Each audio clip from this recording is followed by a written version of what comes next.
ఒక రాజు తన తిన్న వంటకం రాజభవనంలో ఏ వంటవాళ్ళు కూడా వండలేకపోయారు. ఆ వంటలో ఉన్న రహస్యం ఏమిటో తెలుసా? ఒకరోజు రాజు అడవికి వేటకు వెళ్ళాడు. సాయంత్రం అయ్యేసరికి అతనికి చాలా ఆకలి వేసింది. దూరంలో ఒక చిన్న గుడిసె కనిపించింది. అది పేదరాశి పెద్దమ్మ ఇల్లు. రాజు చాలా ఆనందపడి ఆమె దగ్గరికి వెళ్ళి, అమ్మా, నాకు చాలా ఆకలిగా ఉంది. ఏదైనా తినడానికి ఇస్తావా? ఇంట్లో చూసేసరికి వండిన పదార్థాలు ఏమీ లేవు. అలాగని అతిథిని భోజనం పెట్టకుండా వెనక్కి పంపడం మర్యాద కాదనుకుంది. ఆమె బయటికి వెళ్ళింది. అక్కడ దొరికిన పదార్థాలతో నిశ్శబ్దంగా వంట వండడం మొదలుపెట్టింది. కొంతసేపటికి వంట పూర్తయింది. వండిన పదార్థాలని రాజుకు వడ్డించింది.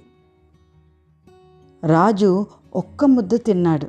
అంతే, ఆయన ముఖం ఒక్కసారిగా ఆనందంతో నిండిపోయింది. అమ్మా, ఈ భోజనం ఎంతో రుచిగా ఉన్నది.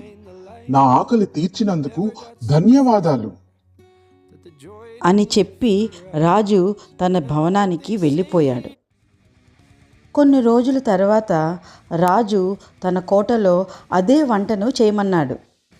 ఎంతోమంది వంటవాళ్ళు వంటలు వండారు, కానీ రాజుకు అవి ఏమీ నచ్చలేదు. చివరికి రాజు మళ్ళీ అడవికి వచ్చాడు. మళ్ళీ పెద్దమ్మను అదే వంట చేసి పెట్టమన్నాడు. తినగానే అదే రుచి వచ్చింది. రాజు ఆశ్చర్యపోయాడు. అమ్మా, ఇందులో ఏం వేశావు? ఇంత రుచిగా ఉంది అని అడిగాడు.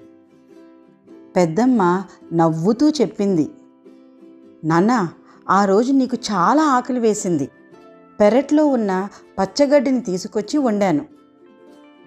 ఆకలి వేసేసరికి నీకు పచ్చగడ్డి కూడా చాలా రుచిగా అనిపించింది.